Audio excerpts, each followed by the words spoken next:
Yeah, yeah. Yeah, it's recording now. All right. Good day, ladies and gentlemen. Thank you so much for hopping in for another session I have today. You don't know me. My name is Ransom Nyema. I'm based in Nigeria. I'm studying radiography. I'm in my third year right now.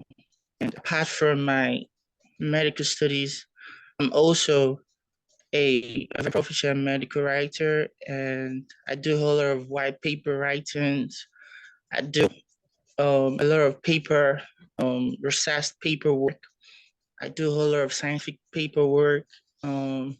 Just need any kind of writing, you can just reach out to me. So today, I have a great personality here, very great personality. Nabel, could you introduce yourself for the audience? Yeah, sure. So I'm Naabil Khan. I'm a third year medical student in the UK, and I'm a website creator. I'm a podcast host, and I'm an advocate for ethnic minority representation in medical education.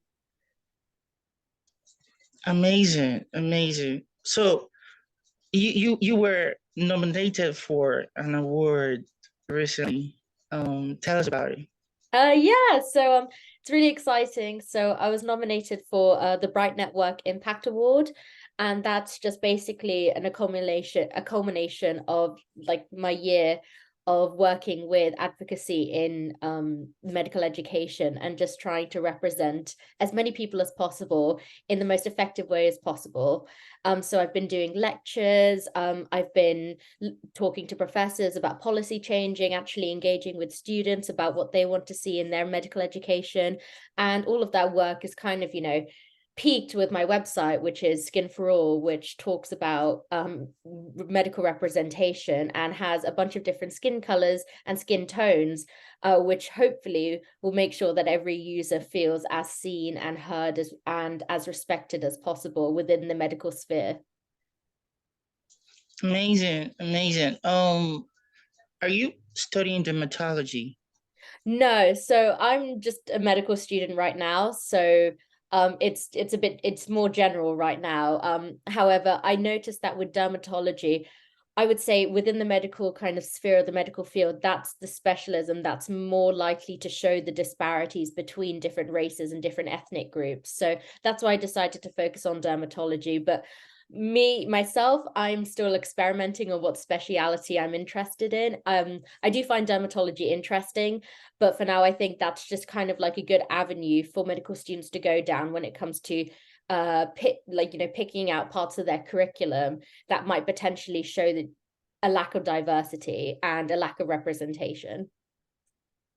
Yeah, sure. I have a lot of friends, they're dermatology, you know, already dermatologists, I've got connected with them on LinkedIn and also on Instagram, So dermatology, yeah, they're very, crucial, very important in terms of healthcare, sectors, and that's amazing. So what other specialty are you looking forward to? Can you Um, tell us? Yeah, I'm really interested in acute medicine. So I really like the idea of seeing a patient within quite a fast-paced setting and trying to, I guess, problem solve and figure out what their problem is in a very short amount of time and then discharging them or potentially referring them or admitting them. Um, so I find that really interesting. I also find ENT quite interesting as well as urology. So it's quite a broad spectrum of what I find interesting in medicine. But I guess because I'm only in my third year, I'm still trying to figure out what I like and what I don't like. But those are the specialisms I'm interested in right now. Amazing, amazing. I love the fact you mentioned neurology and there are amazing people, you know, um, we talk about neurology and also radiology. There is something in common between the two. I'll explain. The first thing is neuroanatomy. As a really great medical student, one of the courses I do is called neuroanatomy, things about the brain, but we don't cover like the neurosurgeon, neurologists out there, So can you tell us what have been your challenge in your third year right now? Can you tell us like other medical students that are in the third years or the various years can learn, and get some inspiration from it? Yeah, I would say I guess the biggest challenge is trying to balance placement with revision, and especially for people like you and I who are potentially involved in extracurricular activities, that can be even more challenging.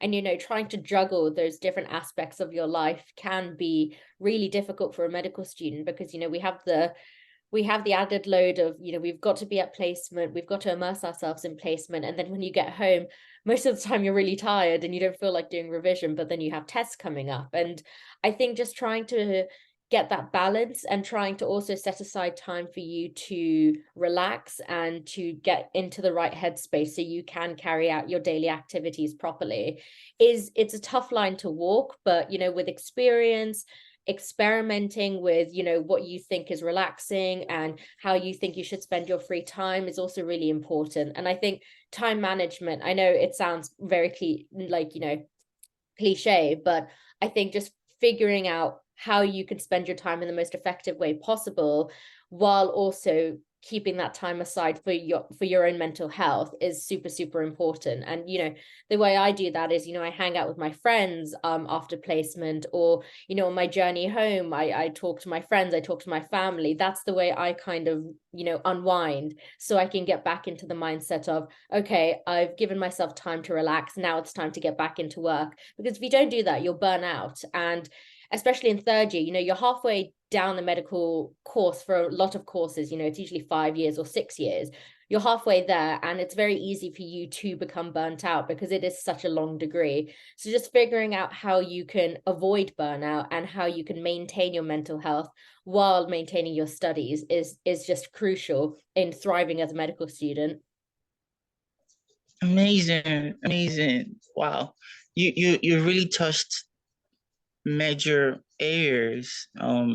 You talked about the mental health, you talked about time management, your work, extracurricular activities, your medical studies. That comes to me, I'm a writer and also I'm a medical student, and a lot of people have, reached out to me telling me how am I trying to like balance up the equation. Let me use that word. You know, how you studying and also working as a writer is kind of tiring. It can degrade someone's mental health. So that's why we talked about time management. I find a balance to equate to work in my plans, and that's amazing. So, my country, Nigeria, the healthcare system is different from your country. So, the UK, I want to ask a question. Recently, I was invited by Emerging. I posted it on my Instagram story, and we talked about the various healthcare sectors. I was invited. I talked about Nigerian healthcare system, and she talked about London. She based in London, and I want to. London is quite different from UK. So you currently in the UK. So tell me, how is UK healthcare system going right now? I mean, the UK healthcare system as a whole is super complex. And, we've got the NHS, which is our main healthcare system, which stands for the National Health Service. Um, and that's a free health service that's provided for everyone who lives in the UK. I think currently it's under a lot of stress, and that's mainly due to underfunding when it comes to various aspects of the NHS. So when you have a free service like this, it's paid by taxpayers, and it's a taxpayer, I guess, taxpayer funded organization. So when you have something like that, you put a lot of trust into the policymakers and the funders to make sure that those funds are being utilized effectively and are actually being put into services that fulfill demand. However, currently with the NHS, we've had these strikes going on with the junior doctors, we've had strikes going on with consultants, we've had strikes going on with nurses, and that's just because of the pay cuts that these workers are experiencing over the last few years, and that's because of the government not utilizing the funds properly, underpaying their workers, and essentially creating a culture within the NHS that's just not, it's not attractive for workers to stay in it. It's not attractive for workers who are currently, coming from overseas, working in the NHS. It's a culture that's really, really struggling right now. And I think, again, it's a really complex issue that I might not know fully about, but based on my own research and Yeah. based on my own interactions with other medics and other doctors, it's a service that has so much potential and has provided so many people, millions of people with free service, with free healthcare that you don't get in other countries. You can take America, for example. It's Yeah. completely privatized. It's a business essentially, whereas in the UK, healthcare isn't a business. However, due to the current situation with our government and due to just this lack of effectiveness and a lack of efficiency surrounding, the structure of the NHS and its funding, it's being pushed more and more into a business, and it's causing a lot more, you've got the backlogs going on because of COVID, you've got more workers going to different countries like Australia. I know there's been this recent movement of junior doctors, only a few years above us, all going to Australia because they have better working conditions and they have better pay as well.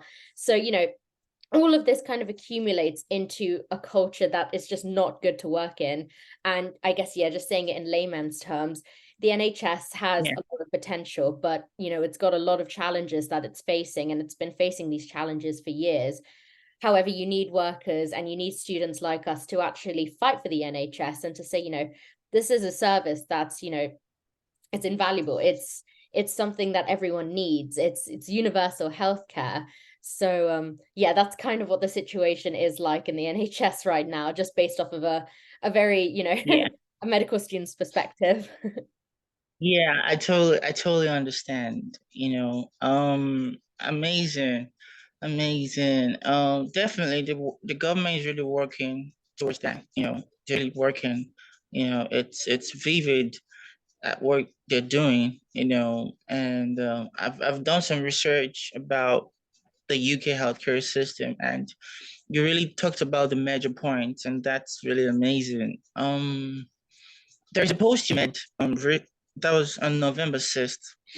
You talked about your, it seems that you're also a medical writer, right? Sorry, say that again.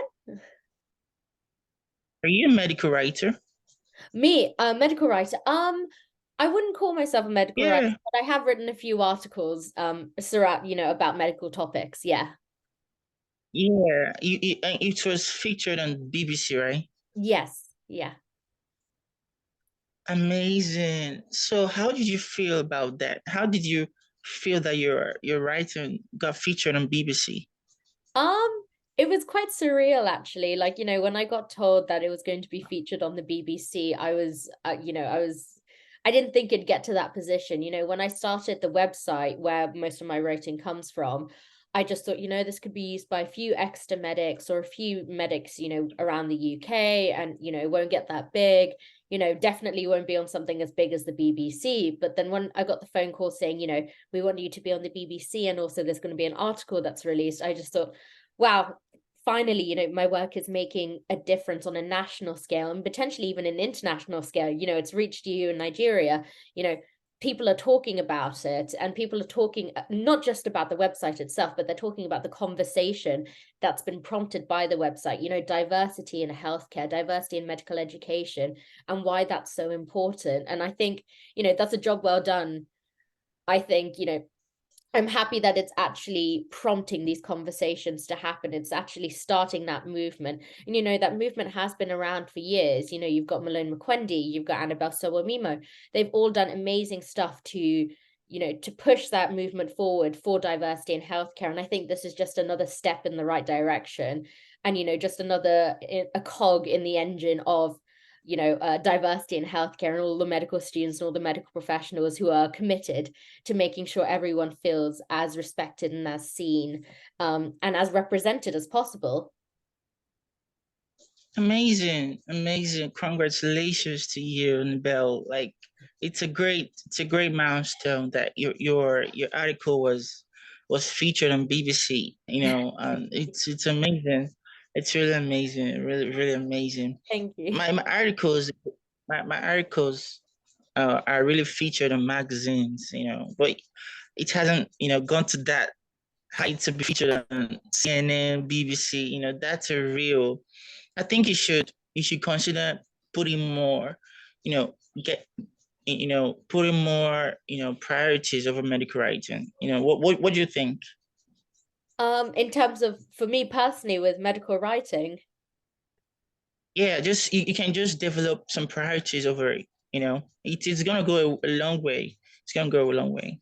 yeah, I mean, yeah, no, medical I writing, still make money from it. yeah, Yeah, I still maybe. make money from it. Yeah. It's gonna be Yeah, amazing. like medical That's writing is amazing. it's really important. And I think Yeah, I think, the topics that you cover in your medical writing as well is quite accessible for a lot of people because you need to really think about who your audience is and who you're actually writing yeah, it for. So, like, with Skin for All, for example, when I was doing that writing, I thought about the patients and then I also thought about medical students. So I didn't want to make it, I didn't want to put it into a context that was too jargonistic or too medical for patients. However, I didn't yeah. want to make it too simple so that medical students can benefit from it for revision. So I kind of wanted to find that balance. And that's why, elements of the website have been split into two parts. And, the medical writing is catered towards Oh, whoever's reading it. oh, amazing, amazing. So, tell us, how do you just in a brief, due to our tight schedules, just tell us, under like 5 minutes or 7 minutes, how do you study for, while you're in med school, so that other people out there can get, some inspiration off it. So how do I study for med school? Oh, hello? Hello, you there? Yeah, I'm Sorry. there. Was the question, how do I study for med school? Yeah, sure. Yeah, Yeah, just under 5 minutes. Yeah. yeah, no worries. To be honest with you, I mainly do questions. So whenever I'm at placement and I see a particularly interesting case, or if I see a particularly interesting concept, I'll go home, look it up, and then I'll use a question bank to answer questions about it. I do that a lot, especially days before my exams, because it just gets me into the exam mindset, and it makes sure that I'm familiar with the type of formatting that I'll see in my exams. Other than that, I usually just write mind maps. So if I see a particular condition, let's say like, I don't know, renal colic, for example, I'll think about, what actually causes renal colic, the anatomy of renal colic, what the signs and symptoms are, what the investigations are, what the management is, and just kind of building upon each step beforehand to create a picture of a condition like renal colic in my mind. So when I see it in an exam question, I'm prepared for any type of question that could arise surrounding that condition. And I think it's an effective tool because it puts you into the mind of a doctor or a junior doctor or a consultant. You think about these different steps when you see a patient, and even if you just see a patient and don't know what their diagnosis is, you just see their symptoms and signs, you already have that bank of information in the back of your mind where you think about specific presentations and what that could potentially mean in terms of pathophysiology. So other than that, I use videos. So YouTube videos are always really helpful. I mainly use things like Geeky Medics or Zero to Finals just to summarize really, complex conditions, just Yeah. to make it easier for me. And I usually do that, when I'm commuting to my placement. So sometimes I have to take the train and, Amazing. I'll be watching videos about, myocardial infarctions. And it's just an accessible, easy way of trying to gain that information. And even if I, have come across it before, it's a good way of reinforcing that information as well. And that's just how I, Absolutely. stay in the medical mindset, I guess, for revision. Oh my goodness, that's amazing, Nabel. Like, that's amazing. I mean, I believe that people that will come across this video are going to learn so much from it. I believe so. And yeah, you're very busy person. So I think I should really thank you for, honoring my invitation. Thank you so much, Nabel, for honoring my invitation. Thank you for coming up as a guest speaker, talking to my audience, and No that's worries. really amazing. Thank you Thank you for so having much. me. Thank you for the invite. Yeah, so is there any other thing you want to say before you just wrap up this, Um, video? Just 3 minutes. Yeah, I guess if you are watching this and you're thinking of going into medicine, I'd say go for it. If you have the passion for it and you're prepared to work hard for, for your dreams, then just go for it and don't let anyone tell you otherwise. And, failure isn't a step backwards, it's actually a step forward because you're able to Absolutely. learn from those mistakes. So, yeah, I guess those are my last words. Thank you so much. Hey, everyone, thank you so much for watching. Do well to subscribe, um, do well to like and share to your networks. And I'm gonna leave Nibel's Instagram account details. You can just reach out to her there. We give her a follow up on Instagram and also on LinkedIn. So Nibel, thank you so much. Thank you. Thank you.